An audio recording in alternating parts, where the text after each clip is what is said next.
네, 오늘장 놓쳐서는 안 될 키워드들, 이슈들은 어떤 것들이 있을까요? 여러분들이 놓쳐서는 안 될 이슈들로 모아봤습니다. 5가지 키워드 랭킹 5 시간에 준비를 했는데요. 오늘 함께할 두 분 인사 나눠보겠습니다. 하창환 헤르메스 스탁 본부장, 그리고 배재원 유진투자증권 챔피언스 라운지 PB 모셨습니다. 안녕하세요, 두 분. 안녕하십니까. 네.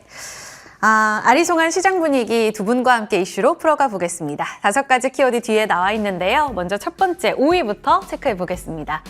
2차 전지주, 어제와는 사뭇 다른 분위기 속에 좀 자신감을 장착한 표정이 이어지고 있죠. 74조의 증시 대기 자금이 그들에게 몰려오는가.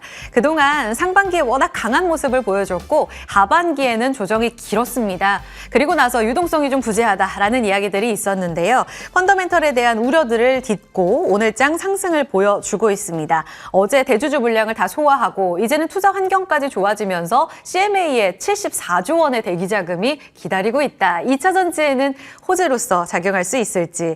하창환 본부장님. 네. 이 같은 연결고리로 2차 전지의 조정은 끝났다. 오를 채비 맞췄다라고 보는 게 맞나요? 저는 조금 더 기다리셨으면 좋겠다라는 생각이 듭니다. 왜냐하면 이제 수급적인 부분으로 좋아진 것은 맞죠. 그래서 수급 논리로 올라가면 어쨌든 뭐 증시는 올라갈 수밖에 없는 상황이겠지만 결과적으로는 펀더멘털상 2차 전지가 굉장히 좀 강하게 올라갈 수 있었던 이유가 이제 시나리오를 그렸었던 그 흐름대로 사실 실적이나 이런 매출 부분들이 상당히 좀 좋은 기조를 보였고 뭐 자동차 출하량이라든지 이런 부분이 상당히 좋았거든요. 그러다 보니까 거기에 이제 펀더멘털까지 같이 맞으면서 수급이 쏟아지면서 주가가 정말 엄청나게 상승이 나왔는데 지금 상황은 그때와는 좀 사뭇 다르다라는 거죠. 그렇다고 해서 뭐 지금 실적 자체가 뭐 매우 안 좋냐 그거는 아니지만 어쨌든 그런 한바탕 흐름이 지나간 다음에 뭐 리튬 가격이라든지 뭐 삼원계에 대한 공급 과잉 이슈들 여전히 이제 뭐 피해에 대한 얘기들이 계속 나타나고 있고요.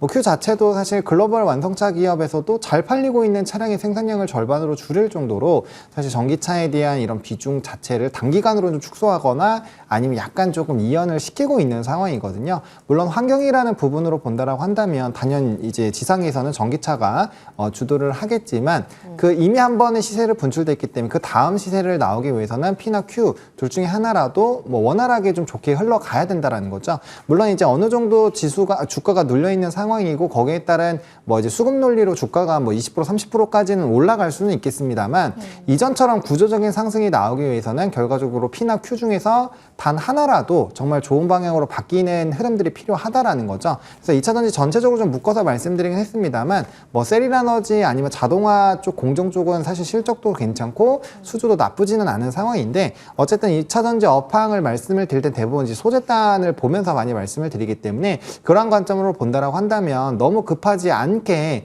보시는 게 맞을 것 같고요. 또 이제 이 반도체와 2차 전지 쪽에 한 번 정도씩 주고 받으면서 시장에서 주도를 했는데 사실 내년에 좀 많이 언급이 많이 되는 섹터가 또 바이오잖아요. 네. 그러다 보니까 그런 좀 매력도 부분에서도 한번 시세가 왕창 분출이 되고 올라갈 때마다 물량이 있는 상황과 몇 년 동안 쉬어가면서 정말 물량이 어느 정도 해소가 된 그 산업군들이 여러 가지 성장주들이 떠오를 텐데 그런 쪽과 비교했을 때 과연 매력도가 얼마나 높은지도 한 번 정도는 좀 고민을 해보시면 좋을 것 같습니다.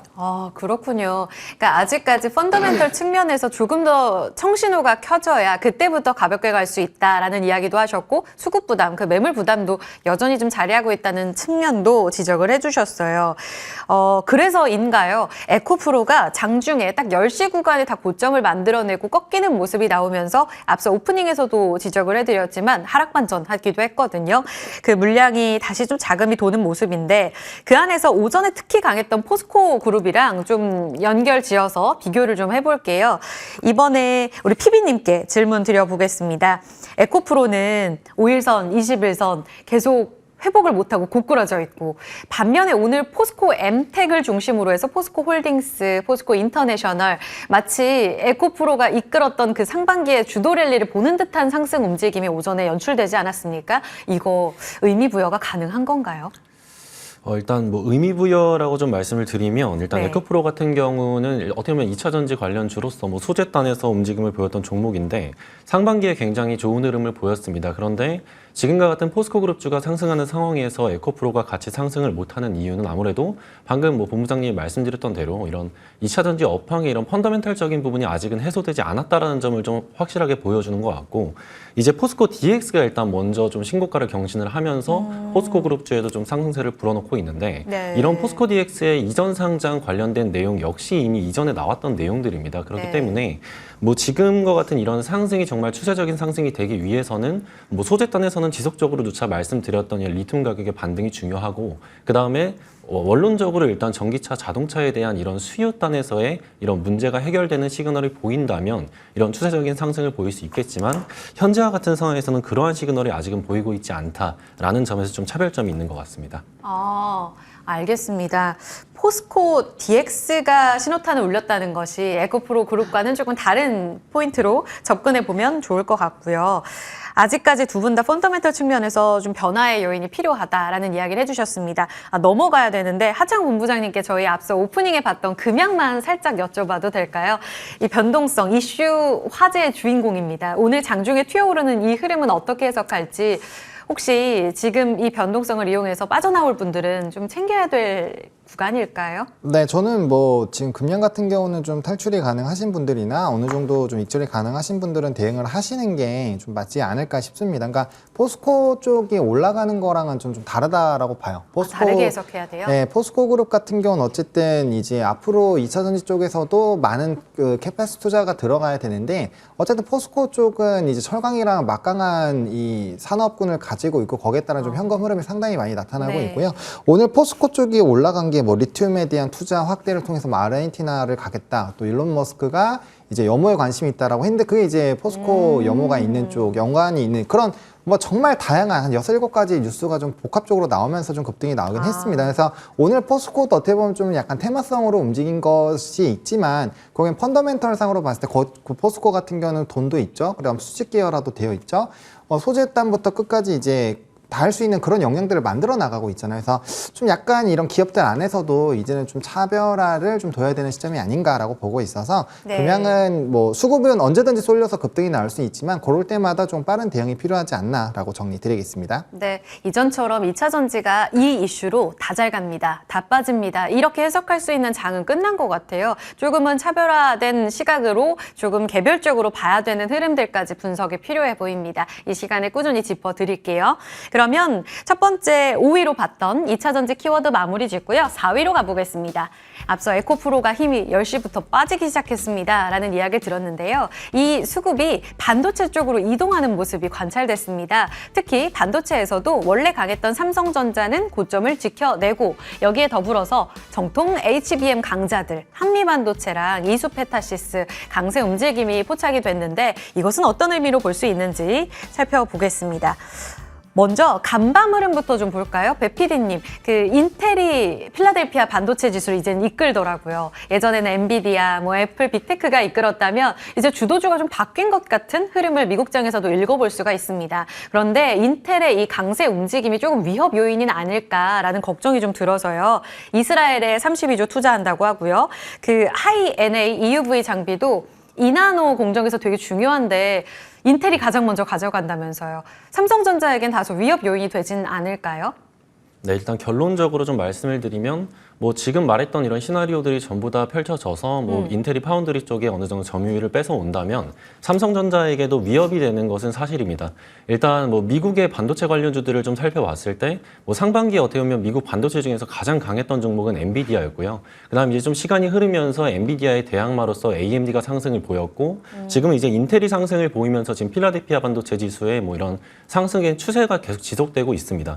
그런데 이제 우리나라를 좀 봤었을 때 이런 삼성전자의 추이, 최근에 이제 뭐 삼성전자의 주가가 좋았던 이유는 어떻게 보면 메모리 반도체 쪽에 뭐 앞으로의 기대감, 뭐 HBM에 대한 기대감이 굉장히 많았고, 이제 D램 쪽에서도 뭐 CXL 2.0 D램에 대해서도 삼성전자가 좀 수혜를 보는 모습을 보였는데, 이제 정말 중요한 것은 메모리 반도체뿐만이 아니라 이런 이제 파운드리 쪽에서도 삼성전자가 TSMC를 좀 추격을 해야 되는 이런 모습을 보여야 되고, 이를 위해서는 어느 정도 투자가 좀 필요합니다. 하지만 이제 지금과 같은 이런 인텔의 진입 같은 경우에는 좀 위험한 게, 현재 미중 분쟁이 지속되는 상황에서 미국은 어떻게든 지금 자국 내에 있는 반도체 관련 이런 파운드리에 있는 인텔에 대한 투자를 이렇게 밀어주는 모습을 보일 텐데 장기적으로 봤을 때는 이렇게 삼성전자에는 위협이 될 수 있습니다. 하지만 이제 이 파운드리 산업 자체가 뭐 단기간에 따라잡을 수 있는 것도 아니고 정말 뭐 긴 시간도 필요하고 그만한 기술력도 필요한 산업이기 때문에 뭐 단기간에 뭐 삼성전자가 역전된다 뭐 이런 뭐 우려감까지 조성될 필요는 좀 없다고 보고 있고요.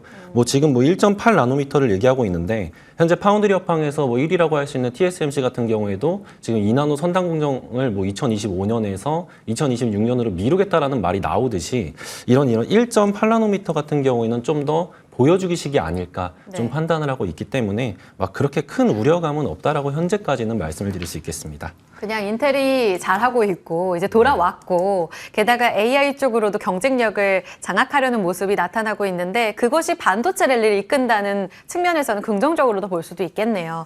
알겠습니다. 그러면 수급 이동은 어떻게 보시는지 하창한 본부장님께 여쭤볼게요.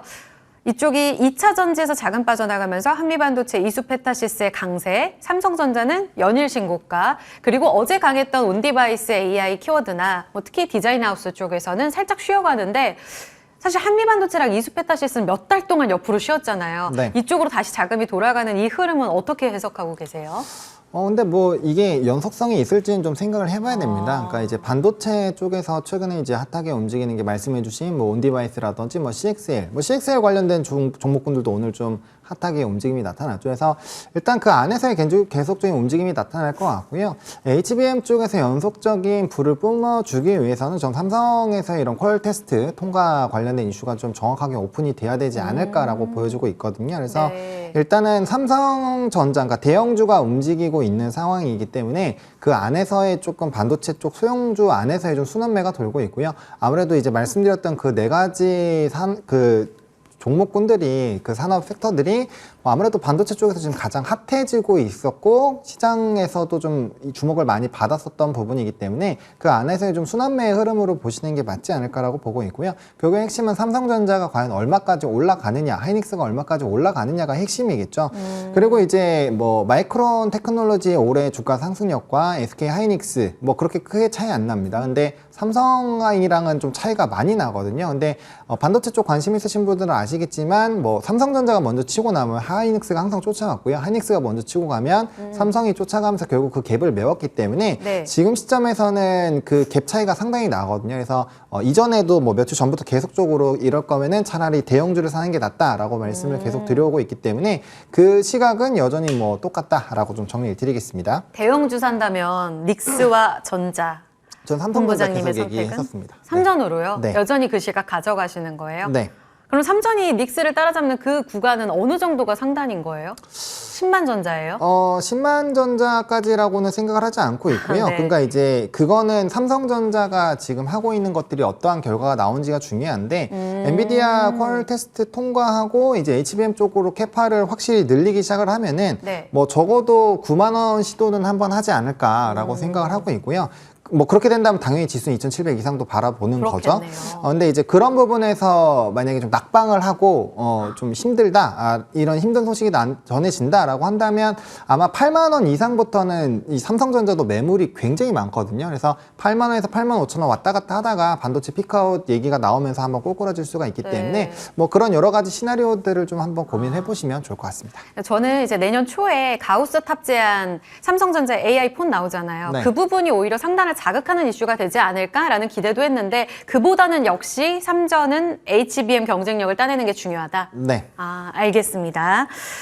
삼전에 한 표를 주셨네요. 오늘도 8만 전자를 위협해 나가는 이런 기세를 보여주고 있습니다. 관찰해야 될 과제까지 체크해 봤어요. 그러면 반도체 정리하고 다음으로 또 넘어가 보겠습니다.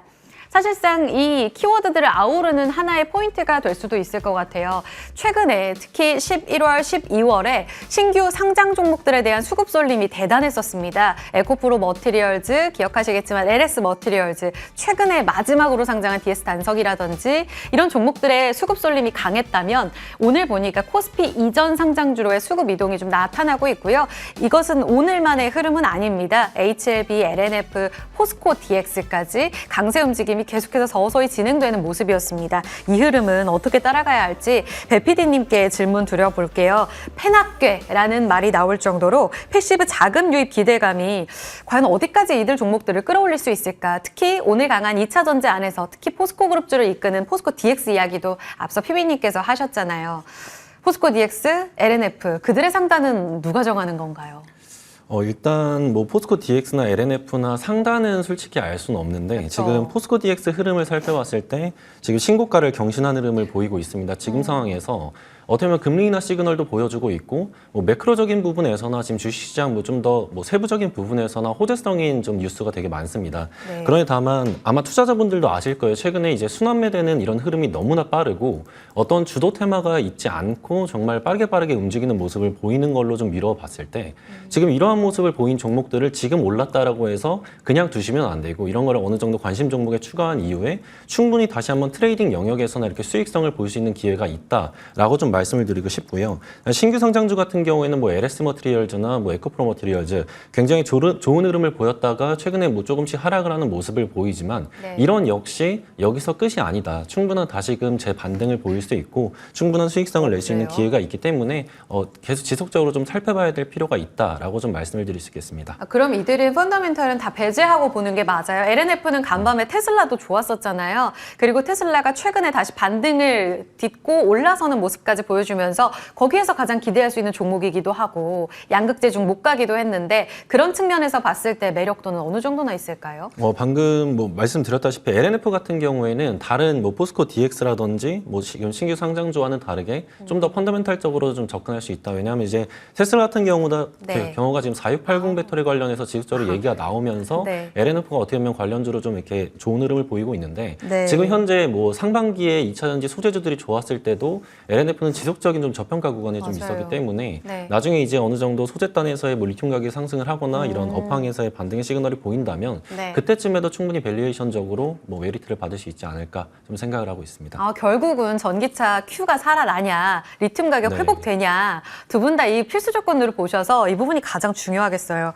하나만 더 볼게요. 하창한 본부장님, 지난 21일 주주총회에서 HLB도 코스피 이전 상장 승인이 됐습니다. 그때 딱 14일부터 해서 보니까 한 53% 주가 올랐더라고요. 근데 오늘 윗골이 길게 달리거든요. 이런 건 수급으로 봤을 때 뭐 고점 신호로 봐야 돼요. 아니면 리보세라닙 같은 기대감 재료를 감안해 봤을 때 더 달린다고도 볼 수 있나요? 사실 이제 오늘 고점에서 좀 윗꼬리가 나오기는 했습니다만 뭐 대량 거래를 바탕으로 깨진 것도 아니고요. 올선에 대한 추세가 깨진 것도 아니기 때문에 일단은 해당 부분이 사실 이 HLB 같은 경우는 뭐 46,700원대부터 5만 원대가 좀 약간 통곡의 벽이거든요. 이전에 주가 상승이 나오기 이전으로 본다라고 한다면 항상 해당 가격대에서 많이 좀 박살이 났었던 그런 차트 흐름들이 뭐 21년 이후로 계속 나타나고 있었는데요. 어쨌든 그 부분을 좀 뚫어주는 과정에서의 좀 매물을 소화하고 있다라고 보시면 좋을 것 같고, 어쨌든 이전 상장이 진행이 이제 주주총회에서는 결정이 난 상황이고, 이제 요게 이제 신청해서 전환이 된다라고 한다면 분명 이제 코스피 쪽으로 넘어가면서 패시브 자금이 조금 더 들어올 수는 있거든요. 그래서 그런 수급적인 연속성이 조금 더 생길 수는 있는 상황이고요.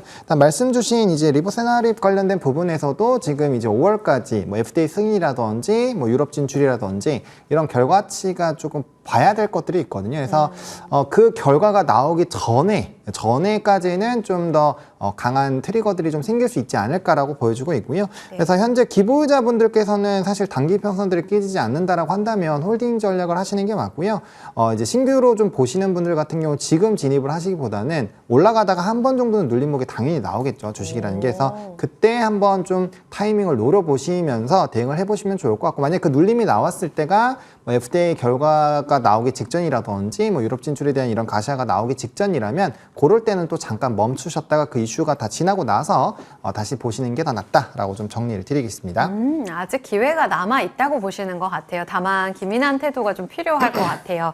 HLB 투자 팁까지 들어봤습니다. HLB 받아서 전체적으로 섹터 확장 가볼까요? 다음 키워드는 2위입니다. 바이오인데요. 오늘 전체적으로 흔들림 없이 좋은 쪽이라고 보시면 될 것 같고요. 12월 내내 그 시그널이 나오면서 정말 바이오의 봄이 이렇게 오나 보다 싶습니다. 앞서 2차 전지보다 매물 부담 없이 가볍게 가볍게 갈 수도 있고라는 이야기를 하셨는데 금리 인하에 대한 기대감이 반영이 되면서 대표적인 성장주 바이오에 대한 투자 환경 자체가 좀 좋게 세팅이 되고 있고요. 더불어서 어제 KADC 빅딜이 이어지면서 향체 치료제 관련해서 오늘은 뭐 비만 치료제까지 다 같이 좀 상승하면서 JP 모건 헬스케어 컨퍼런스 모멘텀까지 받고 있습니다.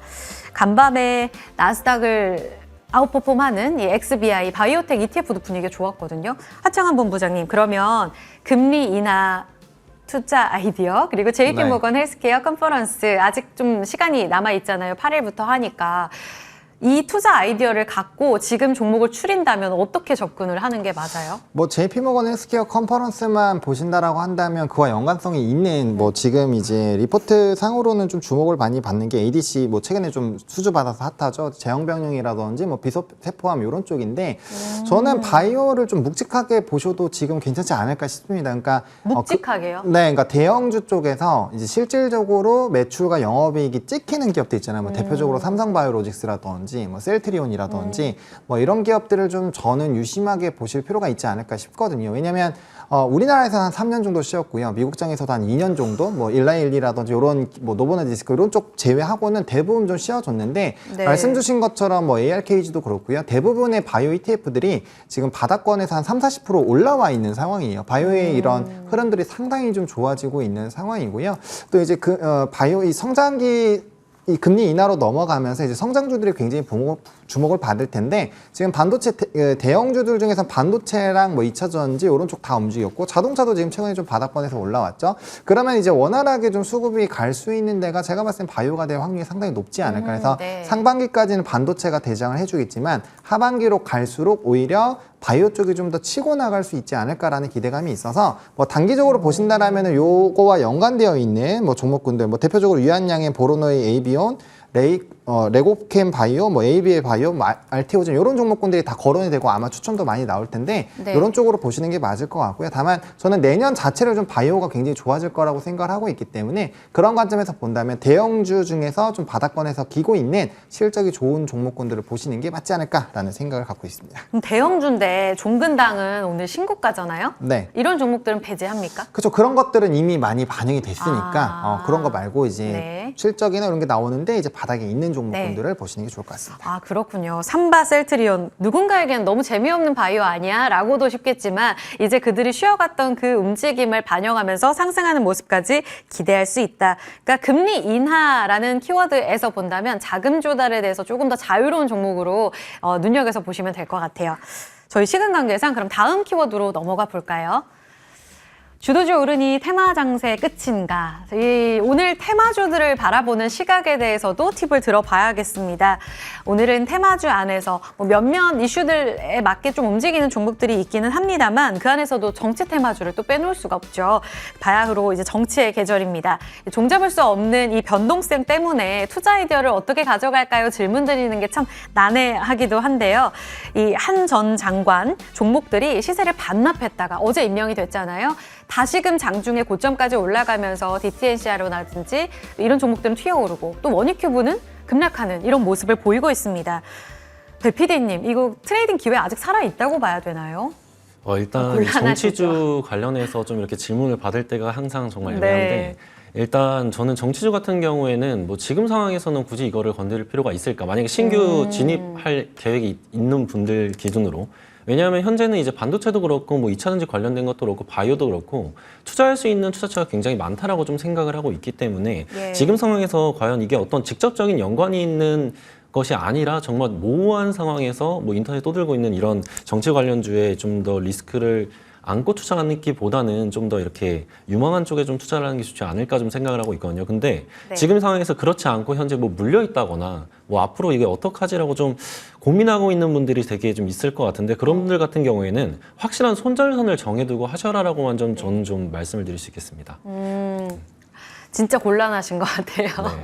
합리적인 투자의 기회가 이렇게 많은 시장인데 왜 그쪽을 보세요? 이런 말씀을 하셨거든요. 그런 측면에서 빠져나올 기회를 우리가 좀 어느 정도 손자산을 안전하게 지켜두고 안전벨트를 장착하고 이들 종목들을 보는 건 괜찮지만 전체적으로 기회는 다른 쪽에 더 많다. 이렇게 정리를 해드리겠습니다. 지금까지 두 분과 함께 이슈 랭킹 5개를 봤고요. 원픽으로 가보도록 하겠습니다. 원픽 오늘 하창원 본부장께서 가져와 주셨는데요. 역시 바이오네요. 네, 그중에서 삼성 바이오로직스를 좀 들고 왔습니다. 아, 지금 매력적인 가격인가요? 네, 뭐 지금 가격대라면 저는 괜찮은 것 같습니다. 뭐 이평선도 충분히 좀 길었고요. 지금 수렴을 거의 해나가고 있는 상황이고 네. 사실상 이제 뭐 CDMO 쪽에서는 글로벌 1위 기업이고요. 글로벌 피어 그룹주들이 다 실적이 박살날 때 삼성 바이오로직스만 실적이 상반기부터 계속적으로 좋아지고 있는 상황입니다. 그리고 지금 뭐 여러 가지 ADC뿐만 아니라 뭐 이제 mRNA 쪽도 마찬가지고요. 또 이제 알츠하이머 쪽 이런 신시장들이 좀 발생이 될 것이기 때문에 상당히 좀 좋아지지 않을까라고 보여주고 있고요. 1공장, 2공장, 3공장 다 풀가동하고 있고요. 4공장도 지금 거의 풀가동되고 있는 상황이죠. 거기다 5에서 8공장에 대한 증설 이벤트도 있는 상황이어서 앞으로도 좀 기대가 되고 있는 상황이고 뭐 해가 지나면 지날수록 바이오시밀러에 대한 기대감 상당히 높아질 거고요. 글로벌 빅파마 관련된 종목군들과 연관성이 상당히 좋은 상황이기 때문에 거기서도 장기 수주들이 계속 나올 수 있습니다. 특히나 이제 ADC 같은 경우는 좀 장기 계약이 많습니다. 7에서 한 10년 정도의 장기 계약이 나올 것이기 때문에 한번 고객사를 파게 되면 거기서 계속적인 좀 수혜가 나타날 수 있는 상황이다라고 보시면 좋을 것 같고요. 그다음에 이제 뭐 바이오젠과 삼성 바이오에피스 설립을 했었죠. 그래서 관련된 모멘텀들이 좀 부각이 될 거라고 생각을 하고 있기 때문에 바이오 쪽에서 결국에는 묵직하게 움직임이 나오면 저는 삼사랑 셀트리온도 상당히 좀 주가가 많이 올라갈 것으로 예상이 되고 있어서 이 종목을 좀 보도록 하겠고요. 지금 증권가에서 최근에 나온 리포트도 100만 원 보고 있는데 저도 100만 원 수준까지는 충분히 상승이 나올 것 같아서 장기적인 목표가 100만 원 좀 보도록 하겠고요. 매수 같은 경우는 70에서 72만 5천 원 사이에서 좀 분할 매수 관점 단기적인 박스권에서 보시면 좋을 것 같고 손절 라인은 60만 원을 말씀을 드리긴 할 텐데 손절보다는 만약에 더 빠지게 된다면 분할 매수로 조금 더 모아가시는 전략으로 보시면 좋을 것 같습니다. 네, 매물 소화를 오랫동안 거치면서 정말 오랫동안 쉬었던 종목 중에 하나입니다. 정말 못 가네 싶었는데 이제 72만 7천 원까지 회복을 하고 있거든요. 분할 매수 관점에서 조정 시에도 충분히 매력적으로 진입할 수 있는 가격대라고 보셨고요. 100만 원 목표가 제시해 주셨습니다. 외국인이 계속 안 사는데 오늘은 좀 들어오고 있거든요. 이런 연속성도 체크해 보시기 바랍니다. 자, 오늘의 원픽까지 이야기 들어봤습니다. 두 분과 함께한 랭킹5 여기서 인사드릴게요. 하창원 헤르메스 스탁 본부장 그리고 배재원 유진투자증권 챔피언스 라운지 PB 두 분과 함께했습니다. 고맙습니다. 감사합니다. 감사합니다.